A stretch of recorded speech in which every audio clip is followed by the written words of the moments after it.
김용재 기자, 대체로 긍정적인 평가, 당연한 결과다라고 얘기했습니다만 일부 우려하는 그런 목소리도 있네요. 예, 외신들은 우리 계엄 선포 사건이 있었던 그때부터 굉장히 많은 관심을 보였었죠. 네. 홈페이지에 실시간으로 속보를 내보내기도 했고요.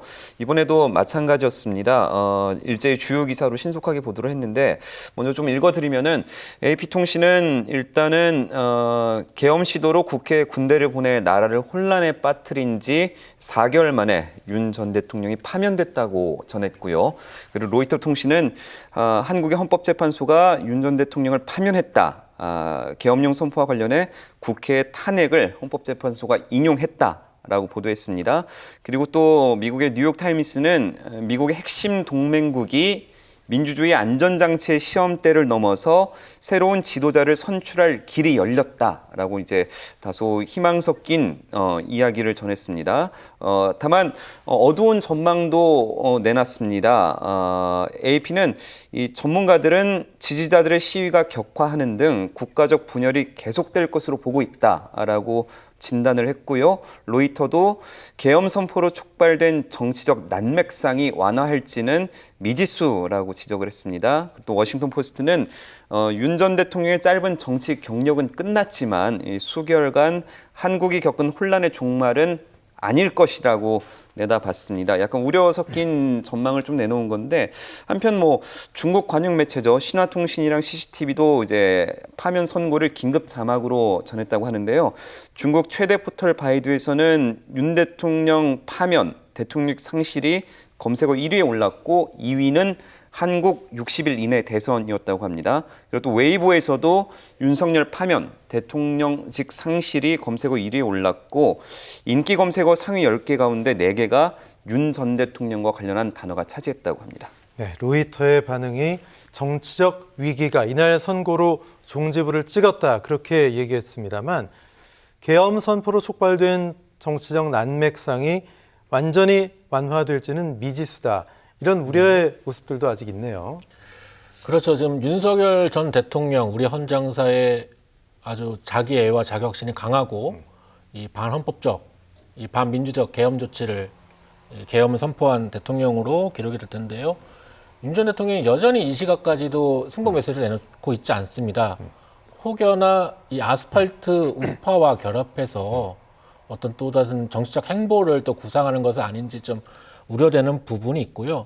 그럼에도 이 외신의 우려랄지 전국 수습 이 부분은 이 대한민국 민주주의, 이 민주공화국 대한민국의 민도를 이 윤석열 전 대통령도 분명히 알아야 할 것입니다. 헌법재판소가 윤석열 전 대통령을 파면하면서 말했습니다. 국회가 계엄을 신속하게 계엄 해제안을 결의할 수 있었던 것은 시민들의 저항이 있었기 때문이다. 역사의 기록을 헌법재판소가 남겼습니다. 그러니까 대한민국 국민들은 위기 때마다 이 나라를 구했거든요. 이승만 정권의 3.15 부정선거를 막아선 것도 네. 국민이었고요. 전두환 군사독재 정권을 이제 물리치고 직선제 개헌에 이른 것도 국민이었습니다. 윤석열 전 대통령이 설령 이 본인이 파면됐다고 해서 사회적 혼란을 일으키려고 하지는 않을 겁니다. 그럼에도 불구하고 여전히 저 아스팔트 우파나 일부 중동에 관련해서 네. 수습을 하기 위한 본인의 역할이 있기 때문에 하루빨리 본인의 이 헌법재판소의 파면 결정에 대해서 승복 메시지를 내야 한다. 이거는 당위적인 판단이라고 생각합니다. 자, 중앙선관위도 본격적인 대선 준비에 들어갔다 이런 움직임이 포착이 되고 있는데 헌법과 공직선거법에 따르면 대통령 권위로 인한 선거는 60일 이내 실시한다. 역시 박근혜 전 대통령 탄핵 때도 마찬가지였죠. 그런데 앞서 저희가 이야기했었죠. 6월 3일이 그 마지노선 마지막 날인데 그날 대입 모의학력 평가가 있습니다. 모의고사가 있는 날이어서 동시에 치르기 어렵다 이런 지적들도 좀 나오고 있는데 만약에 5월 말로 대선을 앞당길 그런 경우의 수도 존재하기 마련이고요.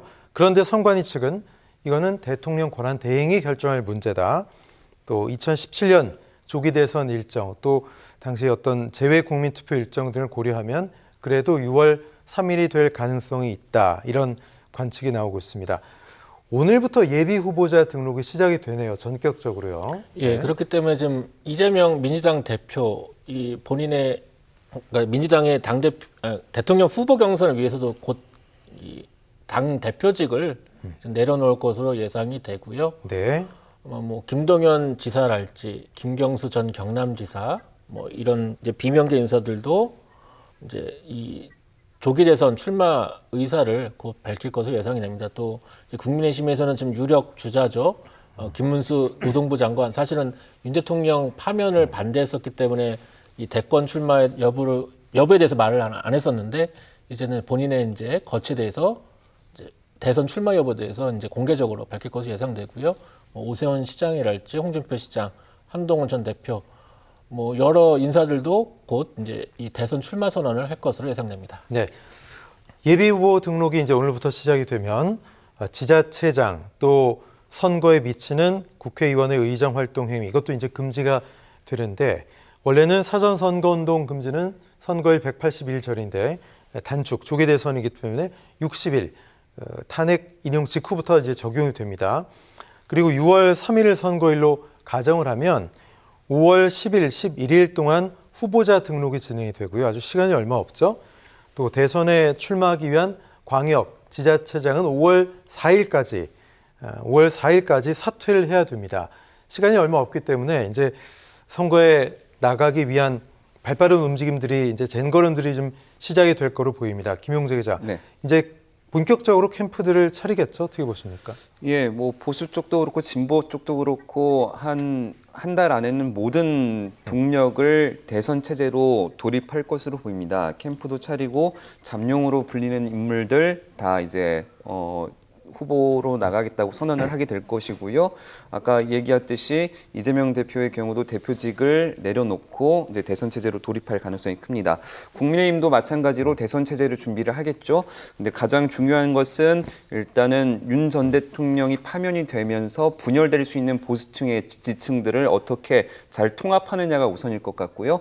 후보를 선출하는 과정에서 친윤이다, 비윤이다 어떤 이런 갈등들을 다시 한번 격화한다면은 그나마 있는 중도 보수층들도 떠날 수 있는 가능성이 있기 때문에 이 부분을 어떻게 잘 봉합해 나가느냐가 주목될 판단 사유인 것 같습니다. 네. 현재 8대0 만장일치의 윤석열 대통령 파면 결정 김용재 기자, 윤종화 기자와 함께 알아봤습니다. 두 분 고맙습니다.